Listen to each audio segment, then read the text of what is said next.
Hey, it's nice to see you.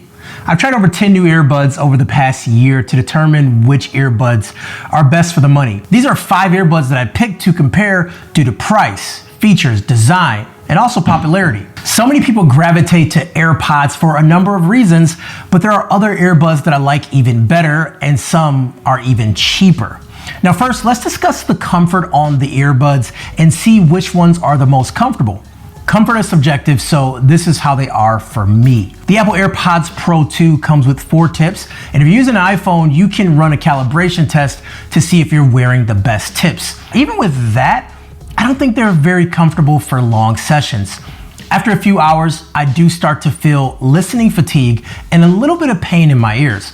Also, the way they're designed, third-party tips do not work for the AirPods, so you're stuck with how they are. I've worn these during workouts, and they never came out or let alone budge. I mean, they are great for working out or anything you do, just not super comfortable for me. The Bose Ultra Comfort Earbuds comes with a 2-part system. You have an inner ear portion and also the ear tips. You get 3 of each. They don't fit as snug as the AirPods, but for me, the default size, which is medium fit, fits just fine. You know, after some time, I started to realize that maybe the snugness of the AirPods isn't what I want, since these feel so good in the ears, even after long sessions. I have fallen asleep with these things in my ear, doing some type of meditation or anything like that, and waking up several hours later and still didn't have any discomfort in my ears at all.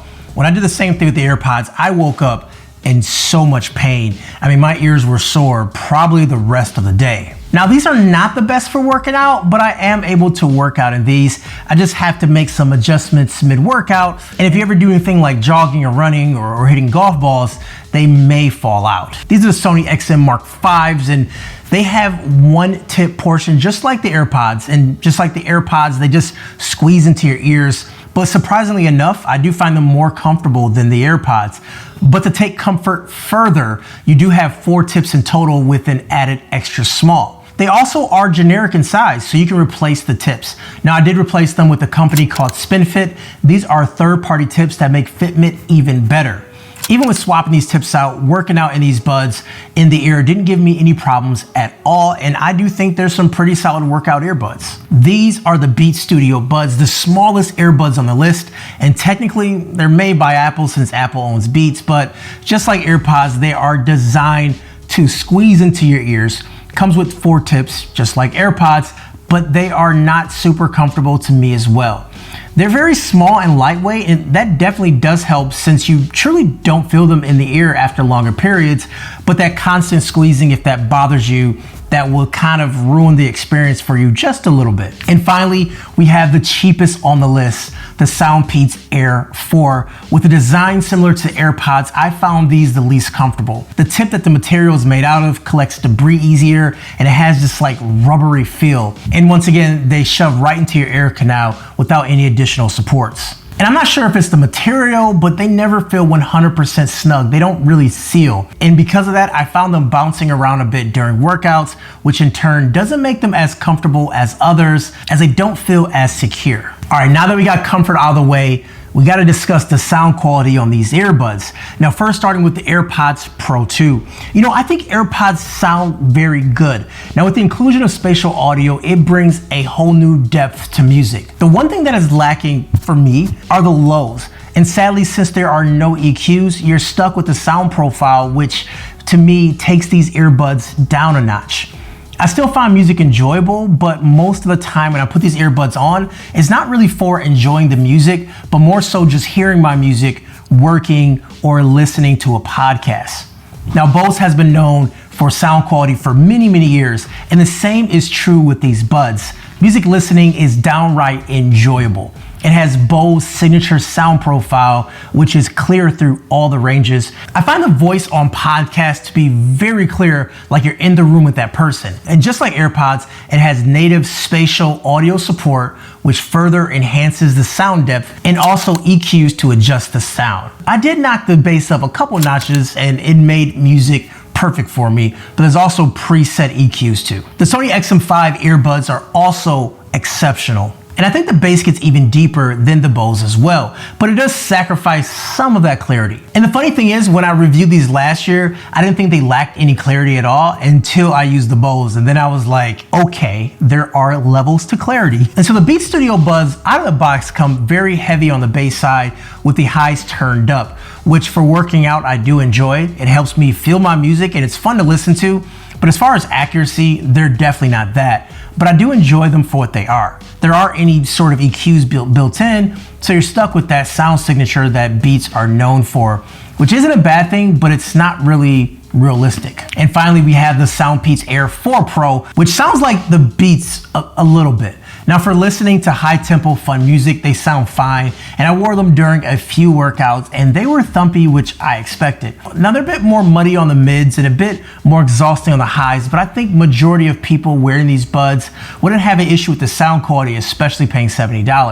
Now there's also an EQ, but I couldn't find the perfect setup for my liking. They always fell a bit short of to what I envisioned that EQ to sound like. All these earbuds have some additional special features that can make wearing the earbuds just that more enjoyable. Now for AirPods, it has noise cancellation, adaptive noise cancellation, transparency mode, and you can also have it focus on voices. So when you're talking or someone's talking to you, it's smart enough to lower the volume a little bit, and that feature is really great.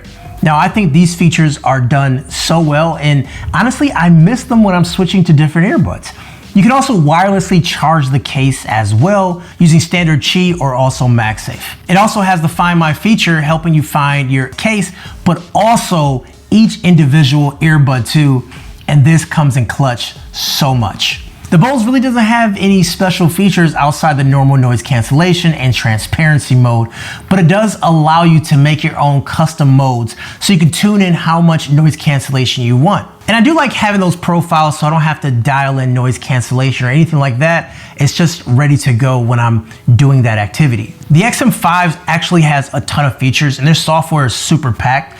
Just like the other two earbuds, it does have transparency modes and noise cancellation, but I really enjoy is that it can auto adjust based on outside sounds and movement, and it can be based on location. So let's say I'm sitting down. It then adjusts to more noise cancellation. But if I'm starting to move and walk around, it adds in a bit more transparency so I'm aware of my surroundings while I'm moving. The auto modes are just like Bose too, because I can adjust and customize each one. It also is based off location, so I don't have to tell it that I'm going to the gym or that I'm going home. They also do support wireless charging. There are so many settings in this earbud, and I actually find new settings every time I crack them back open. Now with the Beats, it does have transparency modes and noise cancellation, but that's really it. Now I wish there were a few more features, but it does make sense why they were cheaper overall when they came out. They feel like AirPods Lite, if you will. The Soundpeats Air 4 has a low latency mode, which would be good for gaming if you want to use these buds, because many earbuds do have a delay when it comes to gaming. Comparing gaming mode without gaming mode, there is a significant difference, but having gaming mode on these earbuds and then comparing them to the other earbuds on this list, I'm not noticing a big difference. So of course, nothing is perfect outside of Panda Bears, and no earbuds are perfect as well, and the AirPods are no exception. The big con for me is that all these great features do not work on anything outside of Apple products, which Apple has designed that way on purpose, and we know how Apple works. Sure, you can do transparency mode and noise cancellation by tapping on the stem, but those other great features, you need iOS to run them. For the Bose UC, the software is very solid and clean, but the headphones and software can be a little bit buggy. There are times when one earbud just wouldn't connect. It required me to turn off the headset or turn off the phone to get them reconnected. This was way more than just a one-time situation. It actually happens like once every other day. Now, good news is software can always be fixed, but these earbuds have been out for nearly half a year, and I'm still seeing this problem. The XM5s really don't have a big con for me. I will say though, the software is robust, but it can be annoying sometimes and kind of get into the way. It always seems to have a pop-up or a reminder telling you what's going on. And also for the spatial audio to happen, it does require a whole setup process and special software to experience it. And it's not really worth the setup to me. The Beats really don't have many cons as long as you know what you're getting when you buy them.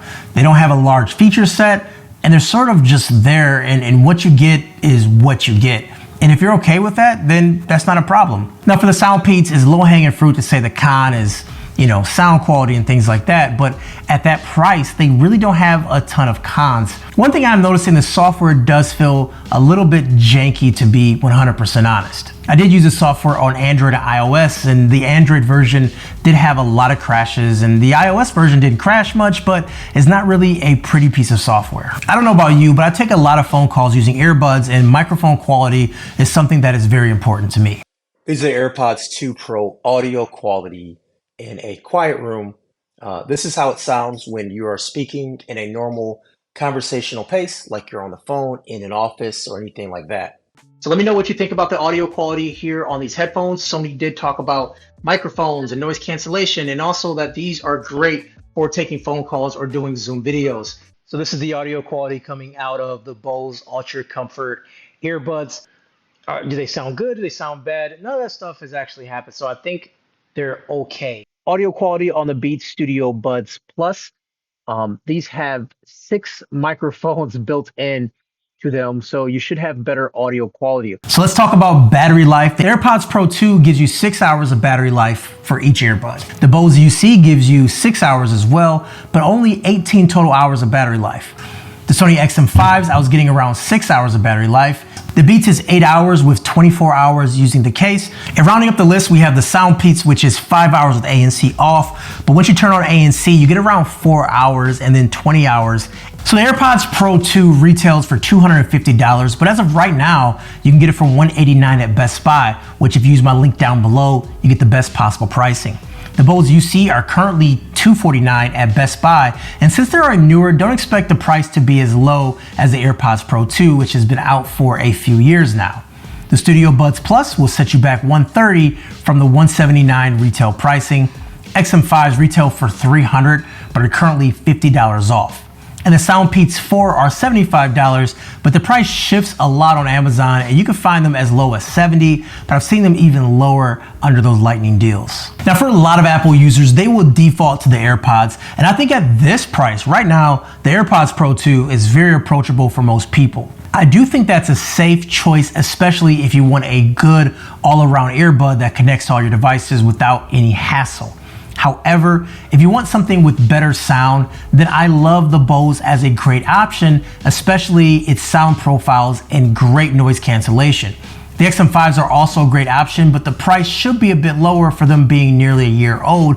But the software auto-changing based on location and movement is a feature that is extremely convenient to use. The Studio Buds makes for great workout earbuds with booming sound, but also solid active noise cancellation. The microphone is pretty solid too, and which in turn makes it pretty solid for Android and iPhone users, and for this price, they're really good. Then we have the Soundpeats Air 4 Pro, which at this price is very hard to beat. Now you do have a simple app experience, and the noise cancellation is good for the price point, and for this price, expectations have to be lower, and they do exceed the expectations at this price. If you want to hear my thoughts about the over-the-ear headphones, then definitely check out this next video. Kevin the Tech Ninja, take care guys.